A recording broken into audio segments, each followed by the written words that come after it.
petty cash book impress system.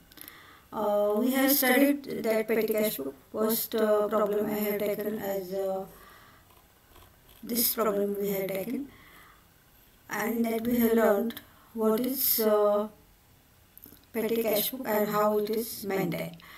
Now here in this chapter, you just see here, enter the following transaction in an analytical petty cash book under Impress system for August 2018. Impress system was maintained at rupees 2000.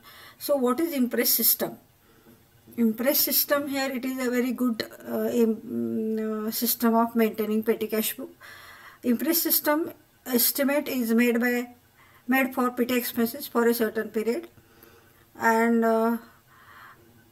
such amount is paid to petty cashier to start with. At the end of period, he presents the accounts of payment made by him to head cashier. After checking the account, the petty cashier will be given a sum equal to the amount actually spent by him. Now the petty cashier will start with the same amount that he had at the beginning of previous period. The system is known as Impress system of petty cash book. तर आता इथे impress system काय आहे बघा. इथं impress सिस्टममध्ये आपण काय करणार आहोत, म्हणजे ही कशी काय वेगळं आहे ह्याच्यामध्ये.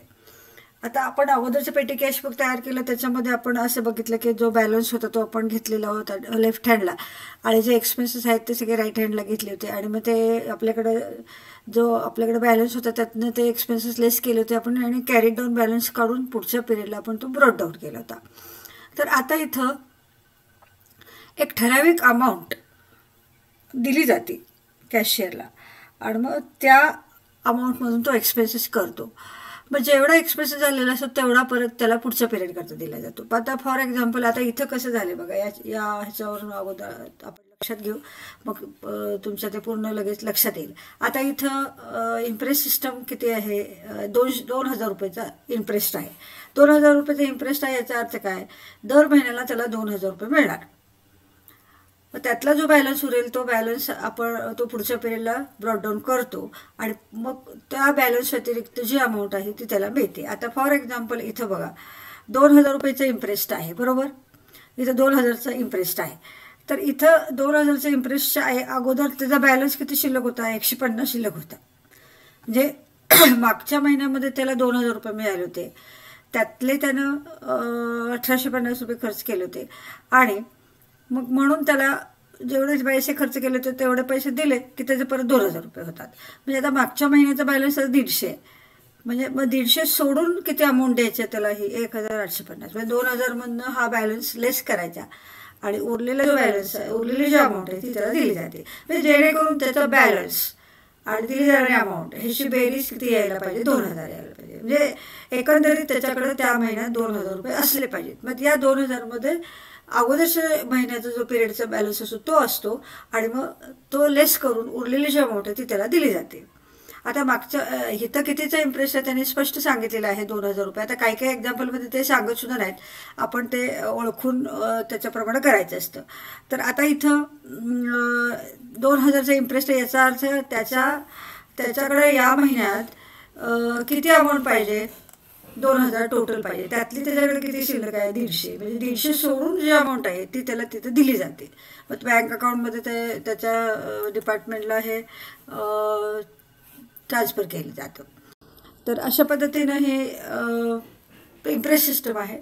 म्हणजे प्रत्येक महिन्याला एक ठराविक अमाऊंट त्याला दिली जाते, त्यातनं तो पैसे खर्च करतो, आणि मग त्या जे उरलेले पैसे असतील तर ते उरलेले पैसे त्या इंटरेस्ट अमाऊंटमध्ये लेस करून तेवढे परत त्याला दिले जातात, आणि काहीच नाही उरले, सगळे संपले तर मग 2000 रुपये परत त्याला दिले जातात. पण शक्यतो असं होत नाही, साधारण खर्चाचा अंदाज घेऊन त्याला ते इंटरेस्ट ठरवलं जातं आणि त्याला ते दिले जाते. तर आता आपण एक्झाम्पल सुरू करूया. तर ह्याच्यामध्ये आता एंटर द फॉलोइंग आता सांगितलंच मी, हे ट्रान्झॅक्शन आहेत, 2000चे इंटरेस्ट आहे, आणि हे सगळे ट्रान्झॅक्शन वापरून आपल्याला पेटी कॅश बुक करायचं आहे. आता इथं पहिला कॉलम आहे डेट, दुसरा आहे पर्टिक्युलर, तिसरा आहे अमाऊंट, हा आहे प्रश्न आहे, हे प्रॉब्लेम आहे. तर पहिलं काय आहे बघा, मी तुम्हाला सांगितलं होतं त्याप्रमाणे या पद्धतीनं आपण हा फॉर्मॅट करून घ्यायचा आहे. पहिला कॉलम असतो अमाऊंट रिसिव्ह, दुसरा असतो डेट, तिसरा असतो पर्टिक्युलर्स, चौथा असतो व्हाउचर नंबर, पाचवा असतो टोटल अमाऊंट पेड. म्हणजे 1 2 3 4 5 हे 1 2 3 4 आणि 5 हे 5 जे कॉलम असतात, हे 5 कॉलम कंपल्सरी असतात. प्रत्येक एक्झाममध्ये तुम्ही हे 5 कॉलम तयार करायचेच आहेत. आणि उरलेले जे कॉलम असतात ते आपल्या ट्रान्झॅक्शन प्रमाणे करायचं. म्हणजे आता समजा इथं आहे कॅरेज, मग कॅरेज आहे ते कॅरेजमध्ये इथं आपल्याला हा कॅरेजचा कॉलम केला आहे, कॅरेज अँड कार्टेज हा कॉलम केलेला आहे. त्याच्यानंतर प्रिंटिंग अँड स्टेशनरीचा, म्हणजे आता इथे बघून बघून आपण कॉलम तयार करायचे. आणि थोडं असं काही हार्ड अँड फास्ट रूल नाही आहे मागं, पण मी तुम्हाला सांगितलं होतं की थोडंसं मिसलेनियसमध्ये घेतलं तुम्ही तर ते चालू शकतं, किंवा आता कन्व्हेन्स वगैरे असेल तर ते त्याच्यामध्ये ते घेतले चालू शकतो. पण शक्यतो आपण प्रॉपर कॉलम काढणं योग्य आहे. आता बघा ह्याच्यामध्ये त्यांनी कुठले कुठले कॉलम काढले आहेत. कॅरेज अँड कार्टेज हा जवळजवळ सिनॉनिमस आहे कॅरेजचा कार्टेज, म्हणजे कॅरिंग चार्जेस. त्याच्यानंतर printing and stationery, telephone charges, postage, travelling expenses, wages, repairs, miscellaneous expenses. आणि त्याच्यानंतर तिथं LF होतं. LF कशासाठी, तर लेजरच्या अगोदर इथं LF काढलं जातं. तर आता हे जे 5 कॉलम आहेत, हे 5 कॉलम तुम्ही कंपल्सरी करायचेच आहेत. आणि उरलेले जे कॉलम आहेत ते उरलेले कॉलम इथं तुम्ही according to nature, according to problem इथं करायचे आहेत.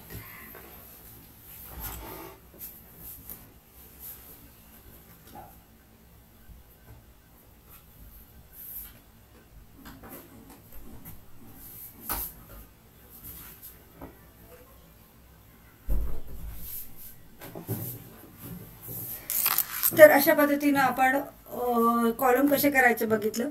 आता आपण पोस्टिंग करू. ह्याच्यामध्ये आता पहिलं जे आहे ओपनिंग पेटी कॅश बॅलन्स, इथं ॲज युजल डेट लिहायची आहे, इयर लिहायचं आहे, मंथ लिहायचं आहे. आणि पहिल्या तारखेला तुमचा बॅलन्स किती होता, इथं 150 रुपये होता, 150. तो आपण इथं अमाऊंट रिसिप्टमध्ये लिहायचा आहे. मग आता 2000चे इंटरेस्ट आहे, त्यातले 150 रुपये तुमच्याकडे आहेत. म्हणजे 2000 मधनं हे 150 रुपये लेस करायचे आणि 1850 रुपये तुम्हाला इथं मिळालेले आहेत. म्हणून तर बँकेत जमा केले असं सांगितलं असेल, तर त्या पद्धतीने त्यांनी बँकेत जमा केलेले आहेत.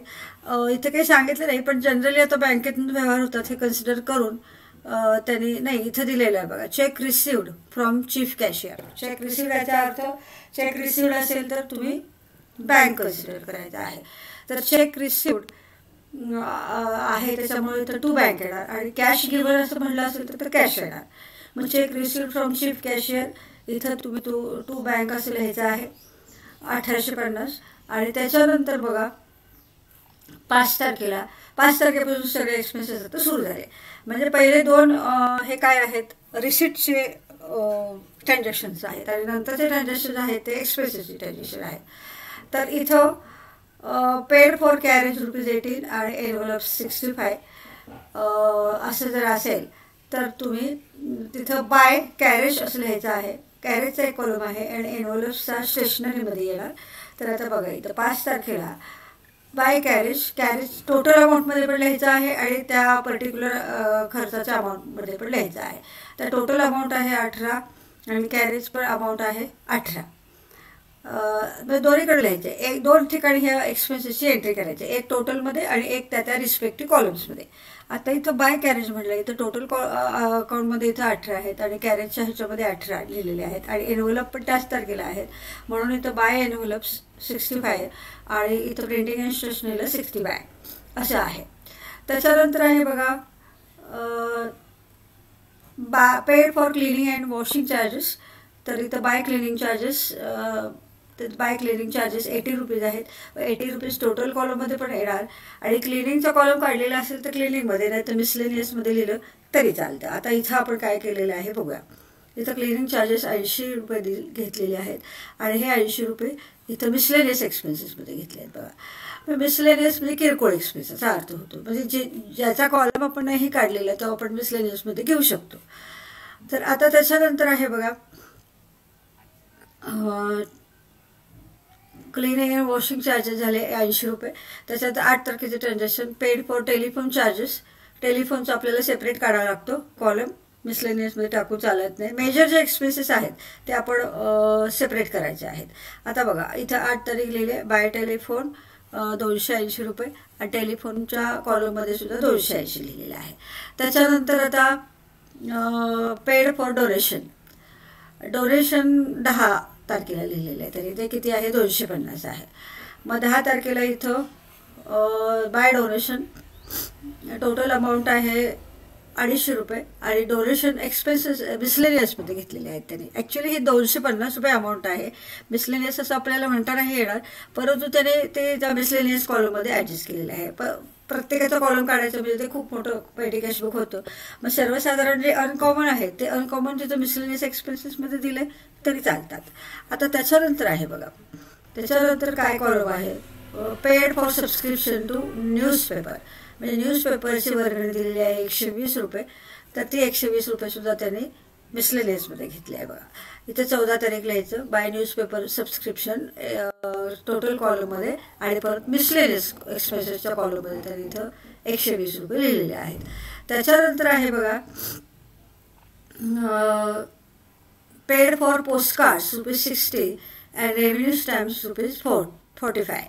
मग आता पोस्टकार्ड्स आणि रेव्हेन्यू स्टॅम्प्स हे दोन्ही मिळून आपल्याला कुठं लिहायचे आहेत, 19 तारखेला 2 ट्रान्झॅक्शन दाखवायचे आणि ते पोस्टेजमध्ये आपण घेऊ. सर्वसाधारणपणे मेन हेडिंग असे आहेत, ते टेलिफोन आहे, पोस्टेज आहे, कॅरेज आहे, रिपेअर्स आहे, वेजेस आहे, असे मेजर एक्सपेन्सेस आहेत ते आपण वेगळे कॉलम करायचे आहेत. आता पोस्टकार्ड पण कशामध्ये येतं, पोस्टेजमध्ये येतं, आणि रेव्हेन्यू पण स्टॅम्प्स पण पोस्टेजमध्ये येतं. तर इथे 19 तारखेला बाय बघा इथं बाय रेव्हेन्यू स्टॅम्प आणि बाय पोस्टकार्ड दोन्ही इथं लिहिलेले आहेत 45, 60 टोटल कॉलममध्ये आणि त्या रिस्पेक्टिव्ह कॉलममध्ये इथं 60 आणि 45.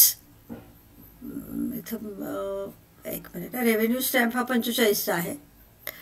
रेव्हेन्यू स्टॅम्प त्यांनी मिसलेनियसमध्ये दाखवले, ठीक आहे. त्यांना तो पोस्टाचा खर्च नाही, असं पोस्टल स्टॅम्प्स असते तर पोस्टात त्यांनी दाखवलं असतं. रेव्हेन्यू स्टॅम्प आहे हा, म्हणून त्यांनी ते मिसलेनियसमध्ये दाखवलेलं आहे. तर इथं ते तुम्ही क्लासिफिकेशन लक्षात घ्या, रेव्हेन्यू स्टॅम्प वेगळं आणि पोस्टल स्टॅम्प्स वेगळे. मग रेव्हेन्यू स्टॅम्प असेल तर ते मिसलेनियसमध्ये दाखवायचे आणि पोस्ट कार्ड आहेत ते आपण पोस्टेजमध्ये दाखवायचे. म्हणजे टोटल कॉलममध्ये पण आलं पोस्टेज हे आणि पोस्टेज कॉलममध्ये आलं. रेव्हेन्यू स्टॅम्प इथे टोटल कॉलममध्ये आलं आणि मिसलेनियसमध्ये आलेलं आहे. त्याच्यानंतर आहे बघा रिफ्रेशमेंट, 22 तारखेला पेड फॉर रिफ्रेशमेंट. रिफ्रेशमेंट हे मिसलेनियसमध्ये दाखवले त्याने बघा. 22 तारीख बाय रिफ्रेशमेंट टोटल कॉलममध्ये 200 आणि मिसलेनियसमध्ये 200. त्याच्यानंतर आहे पेड फॉर ऑटो चार्जेस. ऑटोचं पण बहुतेक मिसलेनियसमध्ये सांगितलेलं असेल तरी बघा इथं 55 रुपये ऑटो चार्जेस ट्रॅव्हलिंगमध्ये घेतले त्याने. हां, ट्रॅव्हलिंगमध्ये घ्यायचं आहे. Auto charges travelling and auto असं लिहिले तरी चालेल किंवा ट्रॅव्हलिंग एक्सपेन्सेसमध्ये ऑटोचे घेतले तरी चालतील. त्याच्यानंतर आता पुढचे जे रिफ्रेशमेंट झालेलं आहे, ऑटो चार्जेस झालेले आहे. आता पुढचे जे आहे ते वेजेस आहे. इथं 27 तारखेला वेजेसचा आपण सेपरेट कॉलम करतो नेहमी. मेजर एक्सपेन्स आहे हा. तर हा वेजेस आहे 75 रुपये. तर इथं बाय वेजेस टोटल कॉलममध्ये 75 आणि वेजेसच्या कॉलममध्ये 75. त्याच्यानंतर रिपेअर्स आहे बघा, पुढचं ट्रान्झॅक्शन आहे paid for repairs machinery. Repairs पण हा मेजर एक्सपेन्सेस आहे, त्याच्यामुळे आपण हा सेपरेट कॉलम करतो. 28 तारखेला इथं रिपेअर्स बाय रिपेअर्स 180 टोटल कॉलममध्ये आणि रिपेअर्स कॉलममध्ये 180. त्याच्यानंतर आहे पेड टू कृष्णा. आता इथं जे लेजर आहे, लेजरमध्ये आपण पर्सनल आणि रिअल अकाउंट घेतो नेहमी, लक्षात ठेवायचं, पर्सनल आणि रिअल अकाउंट. आता इथे पेड टू कृष्णा मग हे झालं लेजर. मग लेजरमध्ये येणार आहे, लेजरमध्ये पर्सनल आणि रिअल हे जे वरचे सगळे एक्सपेन्सेस आहेत ते सगळे नॉमिनल अकाउंट्स आहेत आणि खालचा जो एक्सपेन्स आहे हा कृष्णाचा तो पर्सनल आहे. पर्सनल आणि रिअल, एखादं टेबल खरेदी केलं, एखादं चेअर खरेदी केले, एखाद्याला पैसे दिले, हे जे आहे ते सगळ्यामध्ये आपल्याला पर्सनल आणि रिअल अकाउंट सापडतात. मग हे पर्सनल आणि रिअल अकाउंट हे आपण लेजरमध्ये घेतो.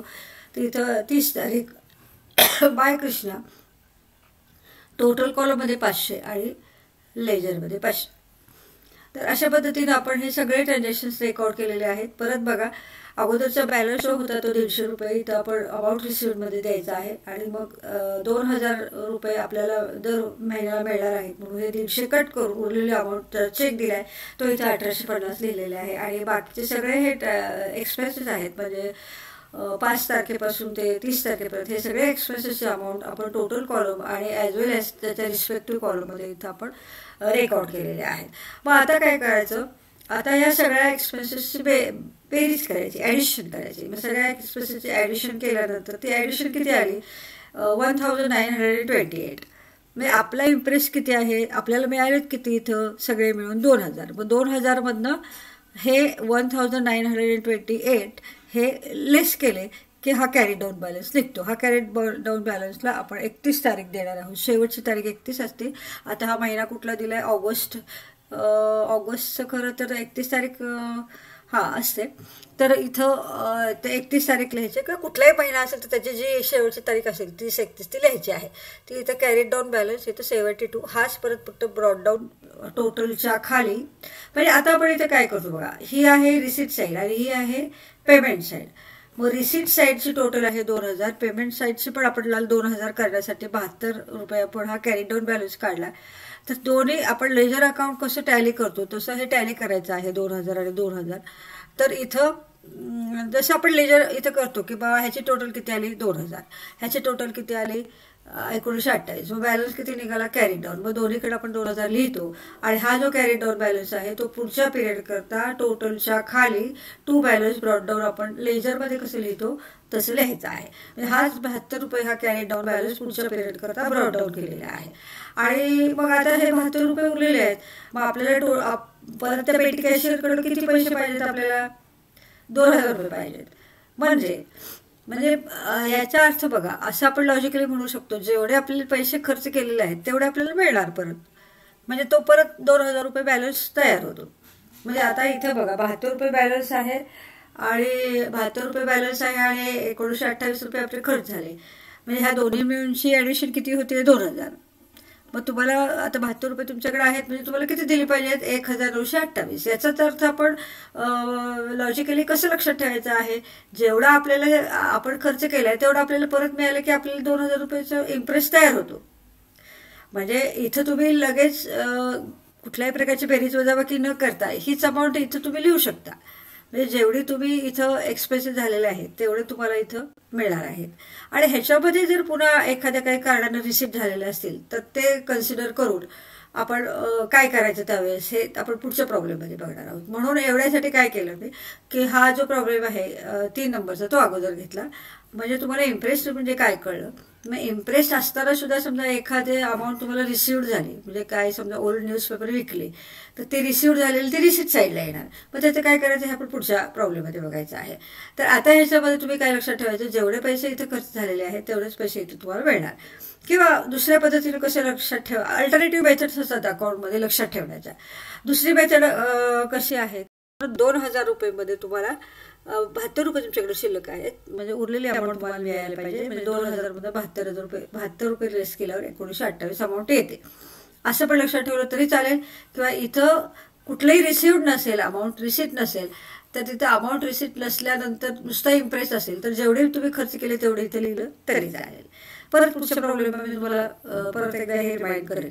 आता या प्रॉब्लेममध्ये काय नुसताच इम्प्रेस्ड आहे, कुठल्याही पद्धतीनं तुम्हाला अमाऊंट इथं रिसिव्ड झालेली नाही आहे. फक्त इम्प्रेसमधून जेवढे तुम्ही खर्च केले तेवढेच तुम्हाला इथं मिळणार आहेत. तर अशा पद्धतीनं हे आपण आज प्रॉब्लेम हा बघितलेला आहे. तर पुन्हा एकदा हा व्हिडिओ ऐकून किंवा पॉज करून काही अडचण असेल तुम्हाला किंवा काही शंका असतील किंवा काही एखादा पॉईंट कळला नसेल तर तुम्ही फोन करून किंवा व्हॉट्सअपद्वारे संवाद साधू शकता.